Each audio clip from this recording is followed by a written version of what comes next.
It's painful to say goodbye.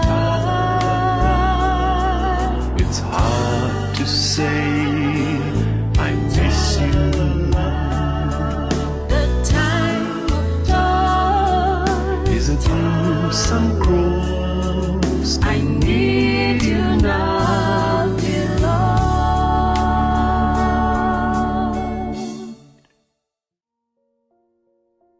Like a tornado that rushes across the streets, uprooting the trees and pulling down buildings, leaving everything upside down, such is the pain of losing parents.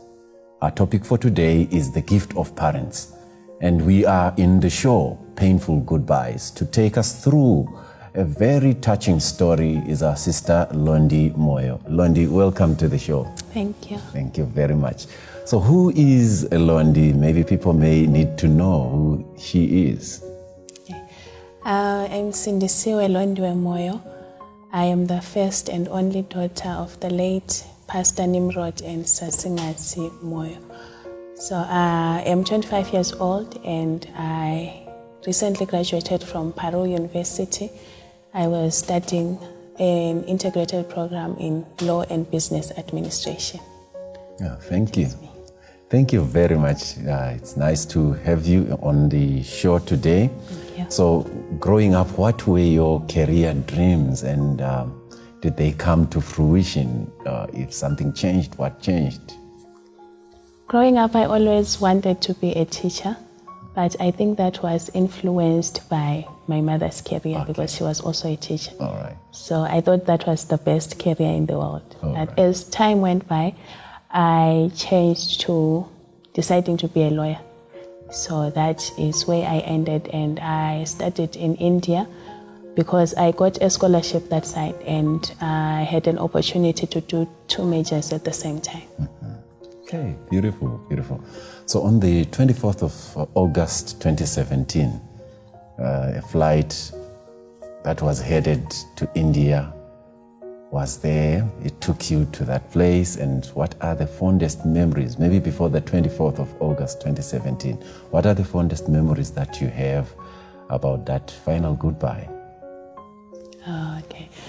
I think that was the greatest and last moments that I had with my parents, although it was unbeknown that time. So relatives were called, neighbors were called, everyone was there, and I had to say my goodbyes. And none of us knew that was the final goodbye to my parents. Okay.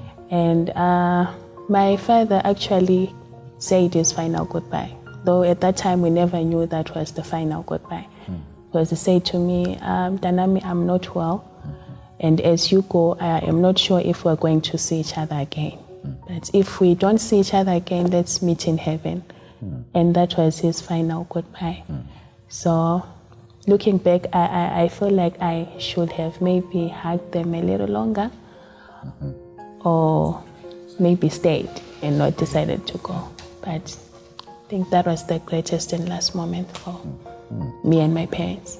Quite a touching moment it was. And I'm wondering how you were coping as you were in India, far away from parents, different time zones.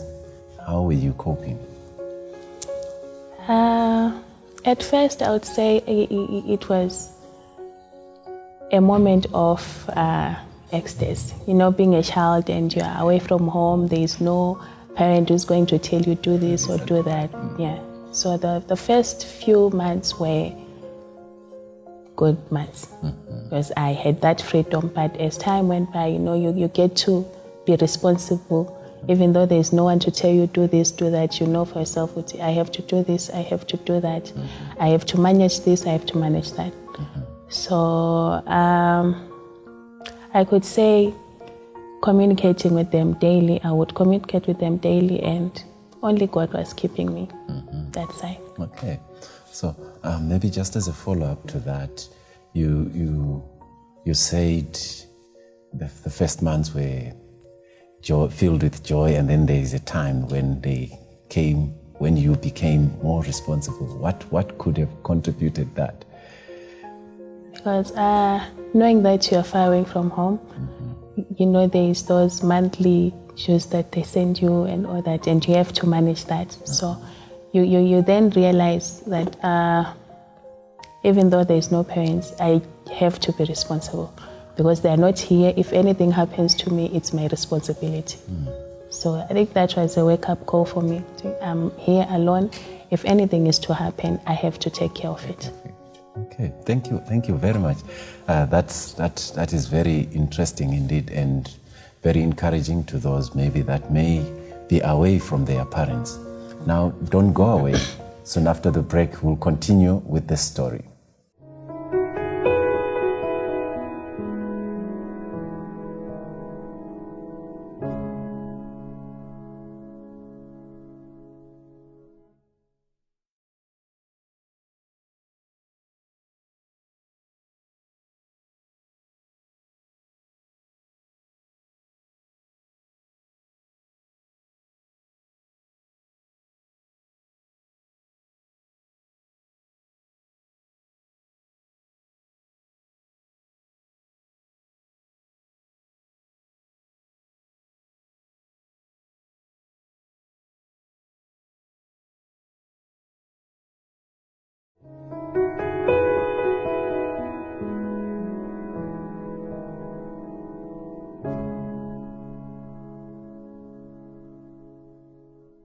Welcome back to the show, and if you are just joining us, this is the show Painful Goodbyes, and today we are looking at the gift of parents, and we are with Sister Londi, and she's been sharing with us about her journey as she left home for India to study law and business.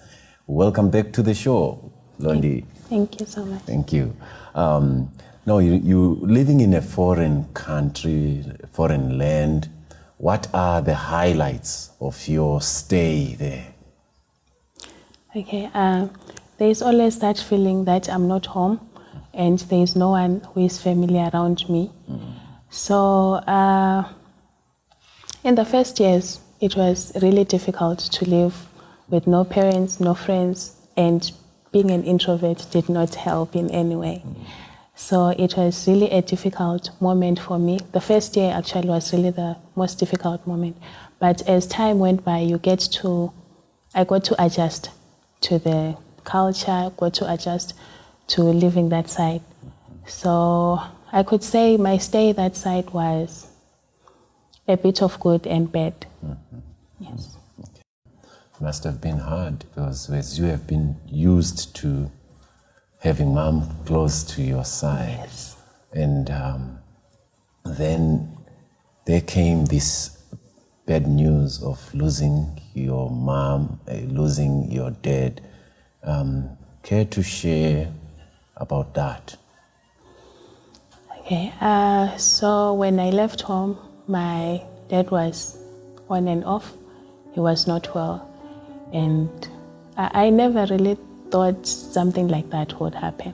I had hopes that he is going to go, I'm going to graduate and come back home to a family with parents. But God had his own ways. So I was my father's best friend, and he was my best friend. I was always a daddy's daughter. So most of the times when he got seriously ill, they would not tell me. Let's see, your dad is not well. I would maybe see from messages from groups, maybe church groups, no, Pastor Moyo is not well. And they're like, oh, okay. Because they had that fear to put all the pressure on me because I had pressure at school. So I think they'd feared that it's going to affect me. So most of the times they wouldn't tell me. So on the news final journey, they hadn't told me. So I got to see the messages from the family group that he's not well. So until I think a week before his demise, Mom told me, Daddy is not well. And we are going to Harare for procedures, these operations. Okay. And at that moment, I thought he's always been like that. Like that. He gets to a point where he's seriously ill, but he'll just get up from there. So on I think it was on the 27th, that was on a Saturday, 27th of February 2021. Mama called me. I had been trying to reach her, but her phones were not going through.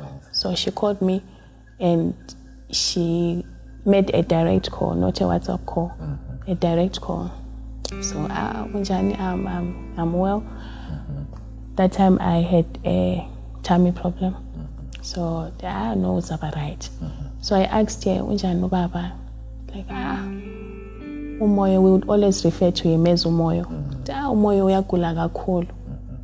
So that statement only, all hope left me at that moment, because Mama was someone who never exaggerated. Even if the situation is worse, she would always try to make it seem it's bearable and not frighten any people around. So her saying Ubaba uyagula kakhulu, to me it just meant it's bad.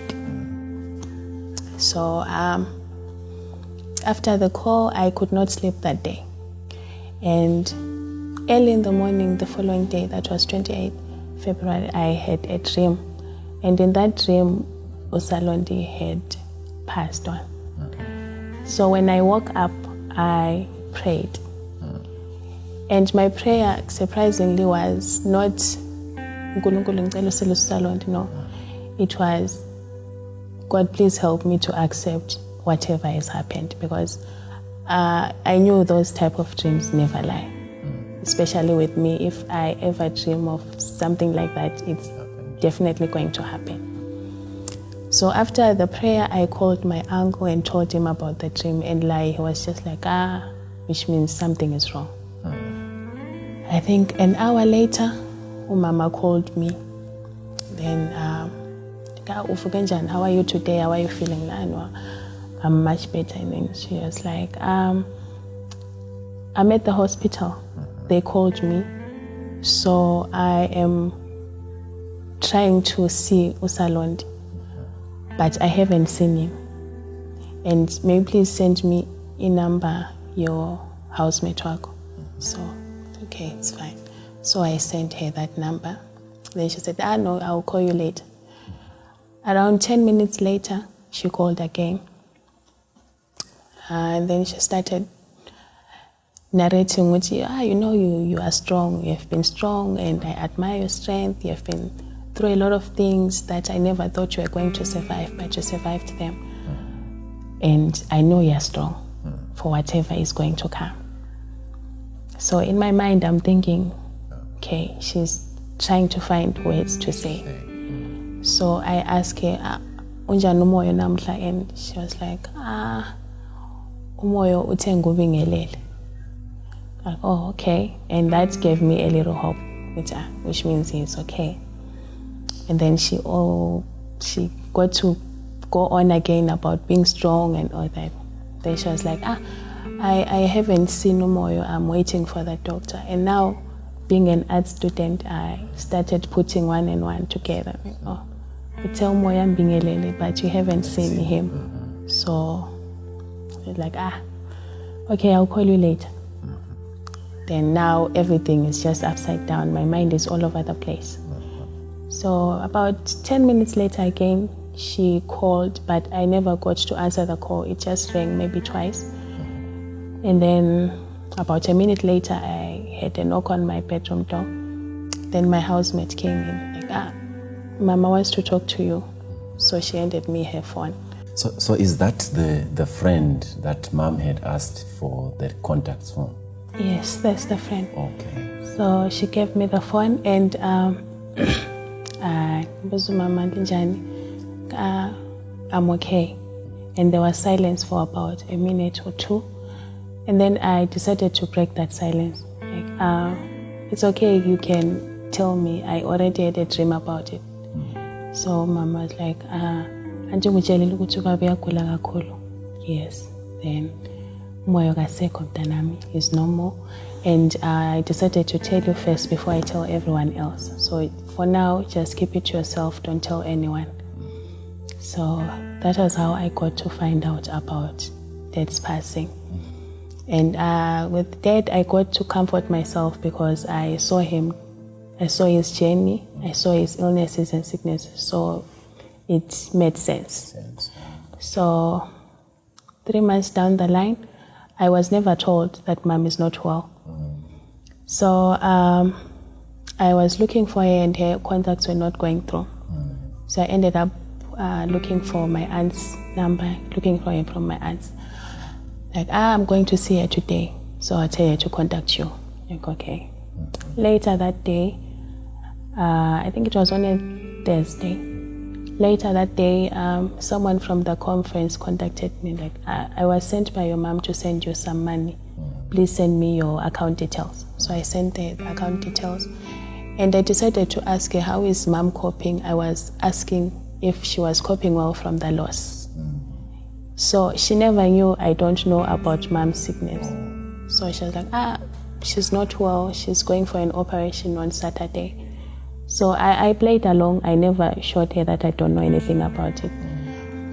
So later that day, Umam Dala called and I got to talk to Umam. So she told me I'm not well. And I think that was the last time I talked to her. So when she told me she's not well because she has some stomach pains, everything just went upside down. I never had any hope. I just thought, this is it. So a few days later, it was on a Sunday, I had asked Mom Dala, how is Mama doing? And she told me, no, she's not well. It's really bad, but your mother is a fighter. And that gave me a little hope to know Mama is a fighter. She's going to be okay. Later that day, my best friend had decided to go for a business trip somewhere. So we just left around 8. And 2 hours later, he called me like, I had a breakdown, so I have to come back. I go, okay. And he's like, I need your phone because mine is dead. So someone is going to come there and get your phone. I need to make a few calls. Okay, it made sense at that point. So earlier, my aunt Mamncane had asked for my best friend number. So now when he asked for my phone, I never got to put 1 and 2 together. So I was just like, no, it's fine. So I kept myself busy because I had a bad feeling about that day. Like I had some stomach pains unexplainably. So 2 hours later, he came and was like, I need to talk to you. Okay.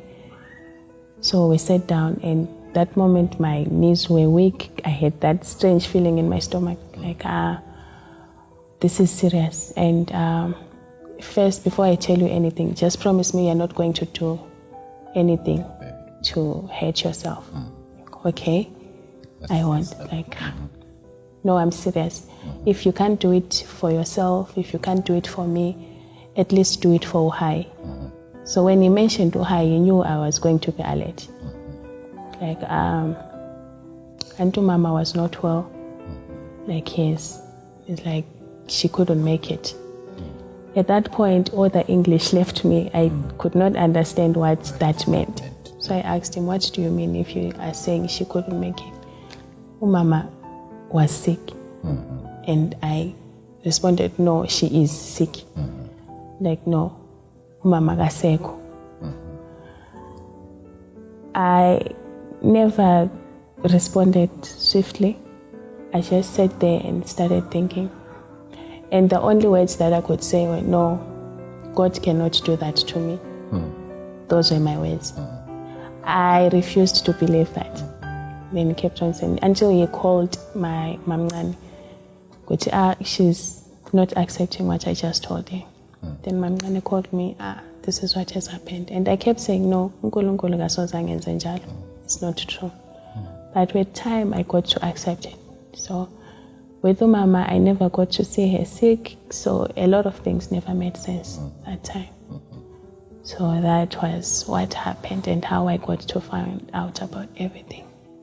I'm very sorry about what really transpired. That must have been a very difficult moment, and I really can't understand how you could cope with the loss of both parents.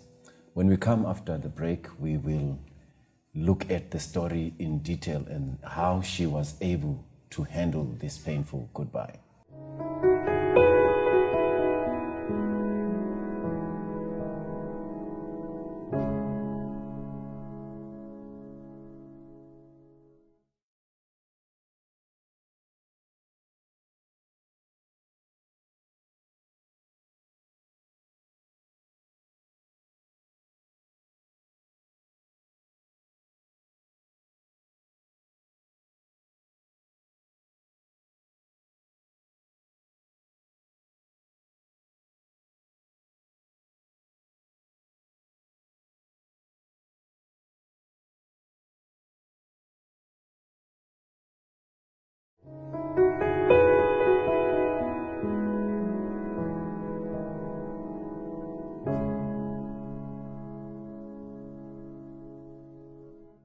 Just before the break, Londi shared with us a very heart-wrenching story about the loss of her parents in a space of 3 months. And we are still in the show, Painful Goodbyes. Our topic for today is the gift of parents. It is especially hard when we lose them. And I'm wondering what kind of life preparation, maybe your own life, how did your life experiences prepare you for this kind of a loss? If I'm to be honest, there is nothing that can prepare you for such a loss. But I think my upbringing, my mom was very strict, not as much as my dad was. Okay. So I think the kind of upbringing that I had, being taught about responsibility and all that, I think that kind of prepared me for the loss. And sometimes Londi would hint here and there, would say, if I die, you're going to do this. If I die, you're going to do this. Most of the times it was always talking about me taking care of my little brother. So I think those are the few things that really kept me preparing myself for the loss. Okay. So what support structures did you have? Since maybe there is a little bit of preparation. So what support structures did you have that helped you to cope with your loss? Okay. I have a friend who was that side in India who kept me sane. He was always there for me. I had all the support that I needed. I would always go to him and pour out my heart or say everything that was on my mind. He never judged or felt like I was attention-seeking, as most would think. Yes, and also there is my father's friend who was there for me during that time, and I would say he's been my therapist. He would help me through the loss and help me process everything. Even when I came the side, it just continued. And also I had family. Even though they were far away, they made sure I never really felt that, although it's impossible, but there is that comfort of having people around. Sometimes there are low moments that come, and how do you then cope with those moments? In those moments, how do you cope? I just taught myself it's a process. Grieving is a process, and I'll never wake up the following day like I'm fine. Some days are better, some days are worse. So in those moments where I have my worst days, I try to think of every good memory that I have of my parents. And singing sometimes keeps me going. If I sing, especially if I sing their favorite songs, I get to be comforted. Sometimes if I talk about it or express myself, sometimes I cannot talk to someone directly. Those who have noticed, I sometimes post it out there and share what I feel or what I think. So that has kept me going. And most importantly, prayers. In as much as I sometimes fail to pray for myself, I know there are people out there that are praying for me. For you. Yes. Right. When this happened, you said, God can't do this to me. What role has religion played in this whole thing? The first few months were really hard. I couldn't even pray. I couldn't even go to church because all I thought was, no, God has failed me. Because as I said earlier, I always had that in mind, no, God cannot do this to me. So when he did that, I lost all hope, I lost all faith, and I just thought, no, this is just a scam. Why didn't he act? Why didn't he do something? But as time went by, I got to find myself back again on my feet. And the moment I started going back to church, the weight was lighter. So that's how religion has helped me. And I always find comfort because that's the only religion that I know. And that's the only thing that my parents left me with. So going back there was just a way of saying, no, in as much as I am hurt, in as much as I have all kinds of emotions, the only place where I can still go to and find comfort is in the Lord. Okay. Now, what can you say to others going through this and those that are observing? Maybe say your last words. To everyone who is going through the same thing that I'm going through, I'd like to say God is too wise to make a mistake. There is always a reason for whatever that happens in our lives. We may question his ways, we may question why he did that, but there is always a reason to whatever that happens in our lives. Because whatever that happens, he already has a plan. So we keep fighting, we keep journeying on, hoping that there is a great day that's coming and we're going to have all the answers to all the questions that we have. And to those observing or who have friends or relatives that are going through the same, I'd like to say it's very important that we mind what we say. A person cannot wake up stronger when you tell them to be strong. They cannot wake up stronger the following day, or when you tell them to toughen up, because it's easier to say, no, be strong or toughen up when someone tells you what they are going through. But what we do not understand is that those kind of words make the other person who is feeling whatever they are feeling not comfortable to be vulnerable around you. So we should mind what we say and be good listeners. So that's my journey, and I hope and pray that someone somewhere was encouraged. Thank you very much, Sister Londi. And we are blessed to have you. For me and the crew behind the scenes, it's a wrap.